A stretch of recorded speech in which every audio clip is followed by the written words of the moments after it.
This is so fun. Oh my gosh. Okay, I'm like so excited. I can't. This is my very first YouTube video. I'm gonna give a quick little introduction about who I am. I go by author Ashley Jacobson or Ashley J or author AJ. I am a writer. I'm a romance writer. I haven't published any books yet, but I do have one coming out this summer. I love books. I am on BookTok. I'm on Bookstagram. I started my BookTok a year and a few months ago, and I've been loving it ever since, and so I decided to branch out and come to BookTube. I kind of just wanted to come on here and further share my love for books and my own book that I'm writing, and so yeah, that's who I am. And okay, now we can roll into the video. April was a very interesting month, actually. I read 3 new books. I reread 2 books, and then I listened for the first time. I did an audiobook, but it was a book that I already read. I just wanted to listen to it. So in total, I read 6 books because we are going to count audiobooks and we're going to count rereads. Let's dive right into it. So the very first book that I read in April was Queen of Nothing by Holly Black. It is the final book in the trilogy of Folk of Air. This, to me, personally, was the best book in the trilogy. For me, the first 2 were a little slow. I liked the first one. The second one to me was like really slow up until the end, where I started to get super invested, which is why I was really excited for this book, and it did not disappoint for me. It was very engaging. It was very it was a page turner. I understand the hype around the series. It's definitely not my favorite fantasy series, but this was actually really good. I don't hate the other books, but this one was definitely my favorite.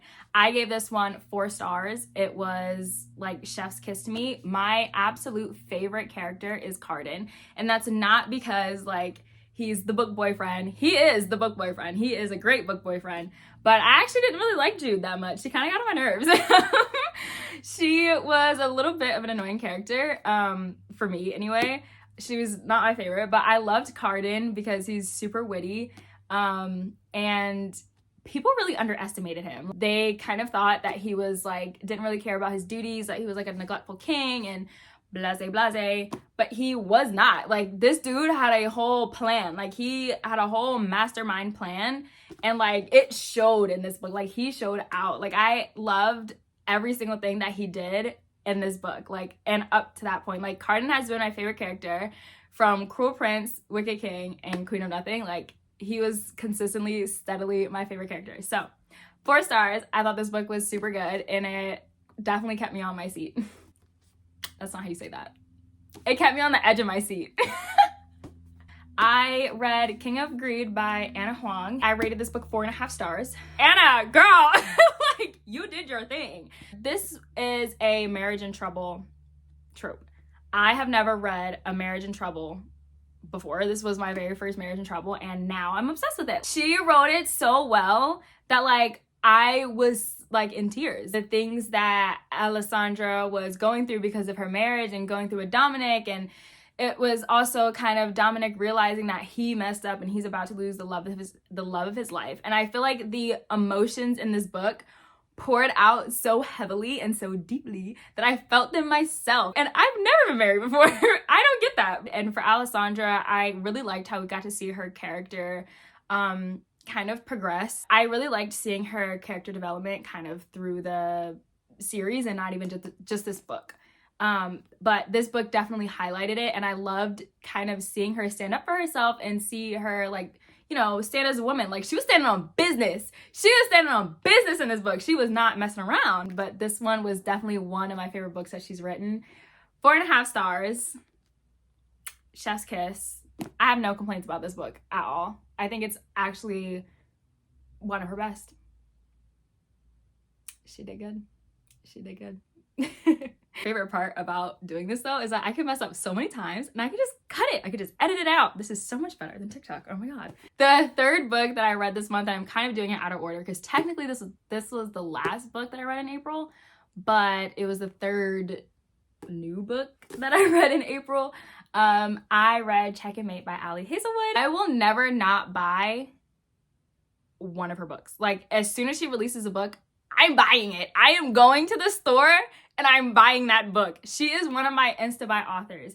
And it has nothing to do with me liking her books or me thinking she's a great writer or whatever, which I do all those things, of course, that's, you know. But it has to do with the fact that I have been there since The Love Hypothesis, since her very first book that she released, and I refuse to not buy every single book she releases now. Like, even if I don't like it. Like, I read Love Theoretically a few months ago, and it was alright. Like, it wasn't my favorite, and it definitely could have deterred me from buying the rest of her books. And am I that interested in a chess romance? No. Fun fact, when I was in 3rd grade, I tried. I was in a chess club, and I ended up hating it. And I couldn't get it, and I was frustrated because I could not grasp the concept of chess.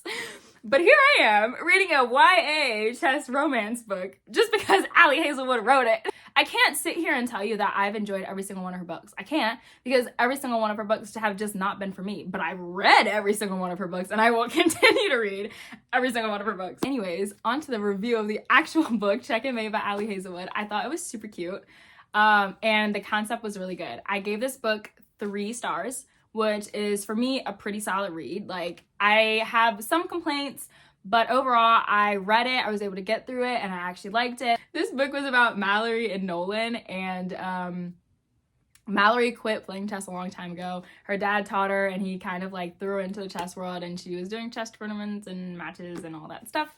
But something happened, and without spoiling it, I won't say, but something happened. She stopped playing chess, and she started providing for her family, so she didn't go to college. She's now 18. Her best friend persuaded her to play in one last chess tournament. She ended up beating the #1 chess player in the world, and then she became this whole big sensation, and she earned a fellowship. And so obviously the #1 chess player in the world is Nolan Sawyer, and he is the love interest in this book, and he's such a cutie patootie. He is a cutie patootie. He's actually really cute. I actually really enjoyed Nolan. He was super sweet. Super caring. He definitely wore his emotions and his heart on his sleeve, and I think that's so super cute. My complaint mostly is that there was a lot of talk of smut in this book. I haven't read many, so correct me if I'm wrong, but YA, the books that I have read, they haven't really talked that much about smut. And if there was like a scene that was leading up to it, it was always fade to black. Now, granted, these were fade to black scenes, and we didn't really get the whole thing. Aside from those scenes, there was just like a lot of talk about like that stuff. It was a little weird. That was the only thing that just felt like a little off. It felt like a little weird to me. I don't know. My other complaint was Mallory was a little annoying. Nolan was very stable. He was like a very stable figure, like not wishy-washy, like he knew what he wanted. Mallory was the wishy-washy one. She didn't know what she wanted. She didn't want to play chess. She loved chess. She hated chess. Like, she was all over the place. Girl was crazy. She was a little annoying, and that was the only like critique that I have about the characters. And her sister Sabrina, she had 2 younger sisters, Sabrina and Darcy. Darcy loved her. She was funny. She was hilarious. I was cracking up. She was very funny. Sabrina was annoying. I don't know if it was because she was in like her prime teenage years, or if she was just an annoying character, kind of like Mallory. Because I don't know, I found Mallory a little annoying. Sorry to say. Let me humbly tell you all that I go through a reread every year. It is probably not very healthy, but I feel every year I just have to do it. And maybe I won't do it next year, maybe I won't. But every year I feel the need to reread the Devil's Night series. I don't know why, but I do it every year. This year was different though. This year I retabbed. So the purpose of rereading for me this year was to retab the books. So after reading the series the first time, I realized that for me, the correct way to read the series was to read Corrupt, then Punk 57, and then Hideaway, Kill Switch, Conclave, Nightfall, Fire Knight, in that order. Punk 57 is not a part of the series, and you don't have to read it as a part of the series. You could read it as a standalone, you can read it first, whatever. Or you don't have to read it at all because it's not technically a part of the series, but the characters in that book are in the series later in Devil's Night.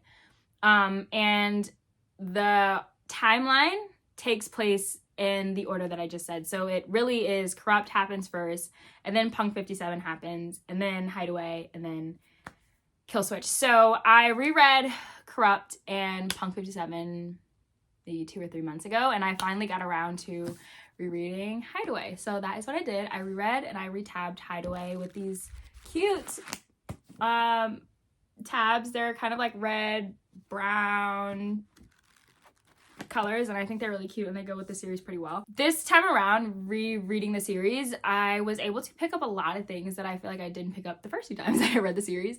For me, the first time reading a series ever is just kind of like, it's new, it's exciting, like it's your first time reading and you don't know what's happening, you don't know what's going on. The second time, for me, I just kind of skimmed through it. It wasn't really a dive in reread. It was kind of just like skimming through, finding different quotes and stuff. And this third reread, I actually sat down and I reread the dialogue, the thoughts and everything. And I was able to feel like immerse myself and understand these characters better than I was able to reading the series the first 2 times. So with Hideaway, we have Kai and Banks, and they have a history from high school, but this takes place, I want to say 6 years later. Without going into too much lengthy detail, I'm not going to rate it, obviously, because the whole series is 5 stars for me. Love Hideaway, love Kai and Banks. I don't really have much of a review, but I just wanted to say that I did reread it and I did enjoy it. Of course, I enjoyed it. And then next, I obviously reread Kill Switch by Penelope Douglas. This one is a little bit bigger and this one has a lot more tabbing going on. Because this is my all-time favorite book of the series. I love Damon and Winter. They have my heart. Damon is one of my top book boyfriends, and maybe that's controversial, maybe it is, but I will die on the hill that is Damon Torrance. I love this man. I don't care. Damon, really, really rough past. Winter is such a sweetheart, but she has also been through so much. This is also a book that represents a lot. Winter is blind, so there is that representation, and there is also sexual assault representation in this book. It's a really trigger warning heavy book, so if you do go to read it, make sure you check your trigger warnings. Yeah, I love this book. This rereading this time around had put a lot into perspective when it came to Damon and Winter and their relationship and how they overcame a lot just to be with each other. I will always protect these babies right here. These are my babies and I love them to death. Lastly, I listened to my first audiobook ever. It was really fun. I love hearing it. And so this one was different. I read A Court of Thorns and Roses, the dramatized version. So I heard, like, I got to hear, like, it was literally like a movie playing in your head. That's how to describe it, but that's exactly how it is. So it was a full cast. Every person had a different voice. There was like soundtrack, there was background, no, like, you know, you could hear everything, like the dinner plates, the footsteps. It was all like super, super, super amazing. I loved it. It was such a great experience, like just listening to it while I'm walking around or in the car, or I don't know, it was so fun. And just getting to put a voice to all the characters was amazing. When I first heard Rhysand's voice, I was like, why does he sound like that? Because in my head, he's like this deep voice, suave guy, but that's not what he sounded like. I think for me, it's really, really listening to fantasy on audio. Like, it just hits different. Like, I am getting through another audiobook that's not fantasy, it's just romance. But fantasy on audio just hits so much different. Like, you can hear it's just so much more powerful to me. And having like the full cast, the dramatized version where you can like hear the screams and the Feyre from Rhysand, like it's everything. I get the hype. I am now an audio girly. I have Audible. I subscribed. And I was so against it for the longest time, but it's the best thing I've ever done. These are all the books that I read and reread in the month of April. I would say it's pretty good. Like I said, I went deep into rereading in the month of April because these books are pretty huge, so it took me a little bit. But I'm very satisfied and I'm excited for the month of May, see what happens. Yeah, thanks for watching my April reading wrap up. I hope you guys enjoyed it. And I will see you for the next video that includes all those packages back there. Bye!